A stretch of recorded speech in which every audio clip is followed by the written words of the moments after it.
సాధారణంగా మనుషులందరికీ కూడా మిస్టరీస్ అంటే చాలా ఇష్టం. శాస్త్రవేత్తలకైతే ఈ మిస్టరీస్ అంటే మరింత ఇష్టం. ఏదైనా ఒక వస్తువు కనపడినా, ఏదైనా విషయం తెలిసినా కూడా దాని గురించి పూర్తిగా పరిశోధించాలనుకుంటారు. ఒకవేళ అది మిస్టరీగా అనిపించినట్లయితే దాని గురించి మరింత లోతుగా ఇన్వెస్టిగేషన్ అనేది చేస్తుంటారు. వాళ్ళు ఎప్పుడైతే ఒక వస్తువుకు సంబంధించి పూర్తి వివరాలు తెలుసుకుంటారో అప్పుడే వాళ్ళు అసలైన శాస్త్రవేత్తలు అనే ఫీలింగ్ వాళ్ళకు కలుగుతుంది. అందుకే వాళ్లకు ఒక వస్తువు కానీ దొరికినట్లయితే దాన్ని లోతుగా పరిశీలిస్తారు. మనకు కూడా ఈ భూమి మీద ఎన్నో వస్తువులు కనిపిస్తుంటాయి. అయితే శాస్త్రవేత్తలు ఎంత కష్టపడినా, ఎంత పరిశోధించినా కూడా అవి ఎందుకు అక్కడ ఉన్నాయి, ఎలా ఏర్పడ్డాయి అనే విషయాలన్నీ కూడా అసలు అర్థం కాకుండా ఉంటాయి. అలాగే శాస్త్రవేత్తలకే అంతు చిక్కని కొన్ని నమ్మశక్యం కాని ఆవిష్కరణల గురించి ఇప్పుడు మనం ఈ వీడియోలో తెలుసుకుందాం. నెంబర్ 1, బ్రిగేడూన్. ఈ బ్రిగేడూన్ అనేది స్కోటిష్ ఐలాండ్ లో ఉన్న ఒక పల్లెటూరు. ఒకప్పుడు దీని గురించి చాలా మంది చాలా కథలుగా చెప్పుకున్నారు. ఈ ఊరు రష్యాలోని ఒక ఊర్లాగే ఉంటుందని చాలా మంది అభిప్రాయం. ఈ ఊర్ల గురించి చరిత్రలో ఎన్నో రకాలుగా చెప్పబడింది. కానీ అది నిజంగా ఉంది అనడానికి దానికి సంబంధించిన ఒక సాక్ష్యం కూడా దొరకలేదు. అయితే 1972 సంవత్సరంలో ఒక రాయి దొరికింది. ఆ రాయి పేరు టుతోమరోకాన్. ఈ రాయి అనేది ఫనగోరియా అనే ఒక ప్రాంతం దగ్గర దొరికింది. ఈ రాయిని చూసిన చాలా మంది ఆశ్చర్యపోయారు. ప్రభుత్వానికైతే ఇది సెయింట్ పీటర్స్బర్గ్స్ లోని స్టేట్ హెరిటేజ్ మ్యూజియంలో ఉంది. అయితే ఈ రాయి మీద కొన్ని అక్షరాలు, కొన్ని కొలతలు ఏవేవో రాసి ఉన్నాయి. ఒక అంచనా ప్రకారం దీని మీద రాసినవన్నీ టుతోమరోకాన్ నుంచి క్రిచ్చికి ఎంత దూరం ఉంటుందని, అది అక్కడ రాసి ఉంటుందని అంటుంటారు. అంతేకాకుండా ఆ దూరంని 1060 సంవత్సరంలో ఒక రాజు కొలిచాడని, ఆ దూరంనే అతని ఈ రాయి మీద చెక్కించాడని అంటారు. ఈ రాయిని చెక్కడానికి కారణం ఏంటంటే క్రిచ్ యొక్క కొలతలు కొలవడానికి అని, క్రిచ్లో ఉన్న ప్రాంతాలు కావచ్చు, నదులు కావచ్చు, ఇవన్నీ కూడా కొలవాలనే ఉద్దేశంతోనే ఈ రాయిని ఇలా చెక్కించి ఉండవచ్చని నమ్ముతుంటారు. ఈ రాయి మీద సుమారుగా 18.5 మైళ్ళకి సంబంధించిన సమాచారం మొత్తం ఈ రాయి మీద ఉంటుంది. ఈ రాయి గురించి కొంచెం లోతుగా తెలుసుకున్న తర్వాత కొంతమంది శాస్త్రవేత్తలు ఏమని నమ్మడం మొదలు పెట్టారంటే యూరప్ మరియు రష్యా చరిత్రలో మొట్టమొదటి ఎపిగ్రాఫిక్ రాయి ఇదే అని నమ్ముతారు. అయితే కొంతమంది ఆ వాదంతో ఏకీభవించట్లేదు. ఎందుకంటే కొన్ని వేరువేరు రాయిలు అనేవి ఇలాంటి రాతలను కలిగి ఉన్నాయి కనుక ఇది అంత పూర్వం అయింది కాదు అని అంటున్నారు. మరి కొంతమంది ఏమని చెప్తున్నారంటే దీన్ని 18వ శతాబ్దంలో తయారు చేశారని, 10వ శతాబ్దంలో కాదని, ఇది కొంచెం ముందుగా అయినా చెక్కు ఉండొచ్చు, ఉండకపోవచ్చు, కానీ మరీ అంత పురాతనమైంది అయితే కాదు అని చెప్తున్నారు. మరి ఇంకొక విషయం ఏమిటంటే 11వ శతాబ్దంలో రష్యాలో ఉన్న సిటీస్ కావచ్చు, రష్యాలో ఉన్న వేరువేరు ప్రాంతాలు కావచ్చు, అవన్నీ కూడా చెక్కతో నిర్మించబడ్డాయి. అవన్నీ కూడా మంటల కారణంగా కాలిపోయాయి. వాటికి సంబంధించిన చారిత్రాత్మక గ్రంథాలు కూడా ఆ ఇంట్లోనే కాలిపోయాయి. లేదంటే మనకి ఇప్పుడు ఆ రాయి 11వ శతాబ్దందా, 10వ శతాబ్దందా లేదా 18వ శతాబ్దందా అని తెలిసిపోయేది. Number 2, hunger stones. కరువు అనేది ఎప్పుడూ కూడా మంచి విషయం కాదు. కానీ ఇప్పుడు కొన్ని ప్రాంతాల్లో కరువు అనేది వచ్చినప్పుడు ఏమవుతుందంటే ఆ కరువు కారణంగా నీళ్ళు అనేవి పూర్తిగా ఎండిపోయి ఆ ప్రాంతంలో ఒకప్పుడు ఉన్న సిటీస్ కానీ దేశాల అవశేషాలు బయటపడుతున్నాయి. మనకు చరిత్ర గురించి ఎన్నో గొప్ప విషయాలు తెలియజేస్తున్నాయి. పురాతన కాలంలో కరువు అనేది చాలా సులభంగా వచ్చేది. అంతేకాకుండా ఆ కరువు ఒక నగరాన్ని, ఒక దేశాన్ని సమూలంగా తుడిచిపెట్టేసేది. ఇంకా ఒక నాగరికతని నాశనం చేసేది. మనకి ఇక్కడ కొన్ని రాయలు కనిపిస్తాయి. వాటిని హంగర్ స్టోన్స్ అని అంటారు. ఈ రాయలు మనకు రివర్ ఎల్బా అనే నది ఒడ్డున కనిపించాయి. ఈ ఎల్బా నది జెచియా అనే నగరం దగ్గర ఉంటుంది. అయితే ఈ రాయిలో ఒకటి చాలా పెద్దదిగా కనిపిస్తుంటుంది. అది జెచియా క్యాపిటల్ అయిన ప్రెగ్యూ దగ్గర కనిపించింది. ఇది మనకి ఎలా కనిపించిందో తెలుసా? 2018లో ఈ ప్రాంతంలో విపరీతమైన కరువు అనేది వచ్చి ఆ ప్రాంతంలో ఉన్న నీరు మొత్తం ఎండిపోయింది. అప్పుడే మనకి భారీ రాళ్ళు అనేవి కనిపించాయి. అయితే అన్ని రాళ్లలోకి ఈ రాయి అనేది చాలా ప్రత్యేకమని చెప్పాలి. ఈ భారీ రాయి మీద ఏదో ఒక వింతైన భాషలో రాసింది.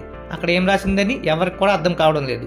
కానీ కొన్ని పదాలను డీకోడ్ చేస్తే ఏమని వచ్చిందంటే, ఒకవేళ మీరు గనుక దీన్ని చదువుతుంటే ఏడవండి అని రాసింది. దాన్ని చూసిన తర్వాత కొంతమంది ఏమని చెప్పారంటే దీని 1904వ సంవత్సరంలో ఫ్రాన్స్ మేయర్ అనే ఒక వ్యక్తి ఆ నగరంలోని నీళ్లు చాలా ప్రమాదకరంగా మారిన తర్వాత ఆ నగరం అనేది పూర్తిగా ప్రమాదకరంగా ఉందని అర్థం చేసుకుని ఆ నగరంలో ఉన్న ప్రజలు నీళ్లు లేక చనిపోయే స్థితికి వచ్చారని అర్థం చేసుకుని ఆ నగరం గురించి ప్రపంచానికి తెలియాలి అనే ఉద్దేశంతో ఇలాగా ఆ రాయి మీద రాసుంటాడని చాలా మంది అంటుంటారు.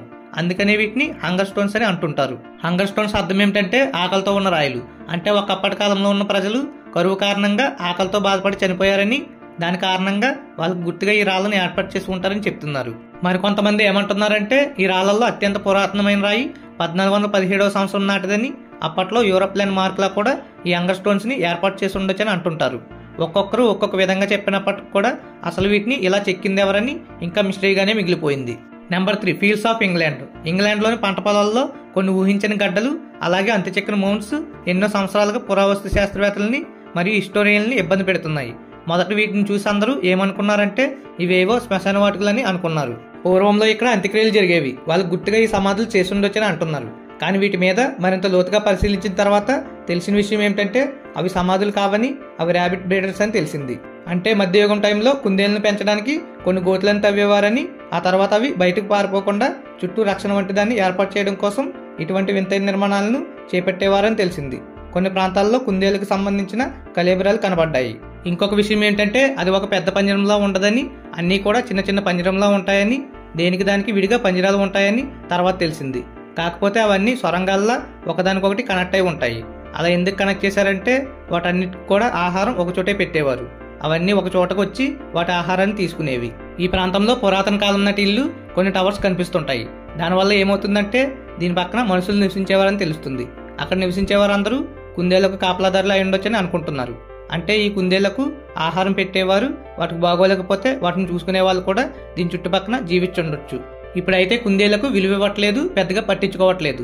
కానీ ఒక్కప్పటి కాలంలో అంటే 11 లేదా 12వ శతాబ్దంలో కుందేలు మాంసాన్ని చాలా ఇష్టంగా తినేవారు. అంతేకాకుండా కుందేలు చర్మంతో కొన్ని చిన్న చిన్న బొమ్మలు చేసేవారు. అందువల్ల ఆ కాలంలో కుందేలకి చాలా డిమాండ్ ఉండేది. Number 4 the mummy. శాస్త్రవేత్తలు రీసెంట్గా ఒక అద్భుతమైన దాన్ని కనుగొన్నారు. అది ఎప్పుడంటే ఏప్రిల్ 2020లో లాక్డౌన్ మొదలైన తర్వాతే ఈ అద్భుతాన్ని కనుగొన్నారు. ఇంతకీ ఆ అద్భుతమైన ఆవిష్కరణ ఏమిటంటే 3000 సంవత్సరాల క్రితం నాటి ఒక శవపేటిక. ఇది వాళ్ళకి ఈజిప్ట్లో దొరికింది. సాధారణంగా ఈజిప్ట్లో ఉండే శవపేటికలన్నిటికీ కూడా బయట రకరకాల రంగులు వేస్తుంటూ చూస్తుంటాం. రకరకాలుగా చేసి అమ్ముతుంటారు. ఎందుకంటే ఆ రాజులకి గౌరవం ఇవ్వడం కోసం లేదా సమాధుల్లో ఉన్న వారికి గౌరవం ఇవ్వడం కోసం ఇటువంటి రంగులు వేస్తుంటారు. ఇంకొక విషయం ఏంటంటే ఆ సమాధుల్లో ఉన్న వ్యక్తి ఆధారంగా బయట రంగులు వేస్తుంటారు. అంతేకాకుండా ఆ వ్యక్తి ఏ వ్యాధితో మరణించాడని బట్టి కూడా బయట రంగులు మారుతుంటాయి. ఏ శవపేటకు కూడా లోపల రంగులనేవి కనబడలేదు. కానీ వాళ్ళకు కనబడిన శవపేటకులో మాత్రం లోపల కూడా కొన్ని రంగులనేవి కనిపించాయి. అసలు ఆ రంగులకి అర్థం అనేది ఎవరికి కూడా అర్థం కావడం లేదు. ఆ రంగులని లోపల ఉన్న మమ్మీని చూసి బహుశా ఆ మమ్మీ ఒక్కప్పటి రాంది కానీ లేదా ప్రీస్ట్ అయి ఉండొచ్చని అనుకుంటున్నారు. ప్రీస్ట్ అంటే పూర్వం ప్రీస్ట్స్ ఉండేవారుగా వాళ్ళ భార్యలు. అయితే ఇవి మాత్రమే కాదు, కొంతమంది ఇలాగే రాణి లేదా ప్రీస్ట్ యొక్క శవపేటకు కనబడ్డాయి. కానీ వాళ్ళెవ్వరికి కూడా లోపల ఉన్న రంగులేవి కనబడలేదు. అదే ఈమె విషయంలో చాలా ఆశ్చర్యాన్ని కలిగిస్తుంది. కొంతమంది ఏమంటున్నారంటే ఈ రంగులను చూసి బహుశా ఈమె లేడీ ఆఫ్ ద వెస్ట్ అని అంటున్నారు. తర్వాత ఆ మమ్మీని పెద్ద మ్యూజియంకి ఇచ్చేశారు. అప్పటి నుండి ఇప్పటి వరకు అయితే అది అక్కడే ఉంది. దాని మీద ఇప్పటికీ పరిశోధన చేస్తున్నారు. ఇప్పటికి కూడా ఆ రంగులకి అర్థమేమిటో తెలియట్లేదు. బహుశా చనిపోయిన తర్వాత లైఫ్ గురించి, అంటే చనిపోయిన తర్వాత ఆ రంగుల్లో ఉండొచ్చని చెప్తున్నారు. Number 5 great wall of Peru. వాస్తవానికి ఈ అద్భుతమైన వస్తువుని కనుగొనడానికి శాస్త్రవేత్తలకి 3800 సంవత్సరాలు పట్టింది. ఇది మనకు పెరులో దొరికింది. ఇది అత్యంత వింతైన వాల్ అని చెప్పాలి. బహుశా దీని గురించి పూర్తిగా తెలుసుకోవడానికి మరొక 3800 సంవత్సరాలు పట్టొచ్చని అంటున్నారు. ఒకప్పుడు ఈ ప్రాంతంలో ఆచారబద్ధమైన భవనం ఉండేది. ఆచారబద్ధమైన భవనం యొక్క కింద భాగంలో నేల లోపల బాగా లోతులో ఈ అద్భుతమైన గోడ కనిపించింది. ఈ పురాతత్వ సైట్ పేరు వికామా. ఇది మనకు పెరు రాజధాని అయిన లిమాకి ఉత్తర భాగంలో ఉంటుంది. ఆగస్టు 2019 శాస్త్రవేత్తలు ఈ ప్రాంతంలో కొన్ని తవ్వకాలు చేస్తున్న సమయంలో వారికి ఈ అద్భుతమైన గోడ అనేది కనిపించింది. ఈ గోడ మీద మనం చూసినట్లయితే మనుషుల ముఖాలని బాగా తెలుస్తుంది. అలాగే ఈ ప్రాంతాల్లో ఒక కప్ప యొక్క ముఖం కూడా చాలా పెద్దదిగా కనిపిస్తుంటుంది. కొంతమంది శాస్త్రవేత్తలు ఏమంటున్నారంటే కప్పల ముఖాలు ఈ ప్రాంతంలో ఎందుకున్నాయంటే ఒకప్పుడు పూర్వీకులు ఏమని నమ్మేవారంటే కప్పలకు గనుక పెళ్లి చేసినట్లయితే వర్షాలు పడతాయని నమ్మేవారు. ఇప్పటికి కూడా చాలా ప్రాంతాల్లో ఇది నమ్ముతున్నారు. బహుశా ఈ ప్రాంతంలో వర్షం పడటం కోసమని ఇలా కప్ప ముఖాన్ని చెక్కి ఆ గోడ లోపల పెట్టుండొచ్చని అంటున్నారు. లేదా ఆ కప్పల కారణంగా లేదా వేరే కారణంగా పెట్టుండొచ్చు. లేదా వర్షం పడిన తర్వాత ఆనందంతో కప్ప ఆకృతిని ఆ గోడలో పెట్టుండొచ్చని అంటున్నారు. అలాగే మానవ రూపం ఉన్న గోడకు దగ్గరలో మరొక పెద్ద గోడ కూడా ఉంది. దానిపైన కూడా 4 ముఖాలు కనిపిస్తుంటాయి. అంతేకాకుండా ఆ ముఖాల చుట్టూ పాములు కనిపిస్తుంటాయి. మరొక చోట మనకి వింత ఆకృతులు కనిపిస్తుంటాయి. శాస్త్రవేత్తలకి వీటి వెనుకున్న అసలైన అర్థం ఇప్పటికి కూడా అర్థం కావడం లేదు. కొంతమంది ఏమని అంటున్నారంటే ఆ ఆకృతిని ఏదైనా కరువు వచ్చినప్పుడు చెక్కు ఉండొచ్చని అంటున్నారు. లేదంటే ఏదైనా పండగ గుర్తుగా దీన్ని చెక్కు ఉండొచ్చని కూడా చెప్తున్నారు. ఒక్కప్పటి కాలం నాటి దేవుళ్ళని ప్రాతినిధ్యం చేస్తూ వీటిలాగా చెక్కు ఉండొచ్చని చెప్తున్నారు. మరికొంతమంది ఏమో మత్స్యకారుల సంఘం, వ్యవసాయ సంఘం వారు ఈ ప్రాంతంలో ఎక్కువగా నివసించేవారని, వాళ్ళకి ఎటువంటి ప్రమాదాలు జరగకూడదని, దిష్టి తగలకుండా వీటిని చెక్కు ఉండొచ్చని అంటున్నారు. ఏది నిజమనేదైతే ఇప్పటికి కూడా తెలియట్లేదు. ఇలాంటి మరిన్ని వీడియోస్ కోసం నా ఛానల్ని సబ్స్క్రైబ్ చేసుకోండి. సబ్స్క్రైబ్ చేయడం మాత్రం మర్చిపోకండి. Please do subscribe.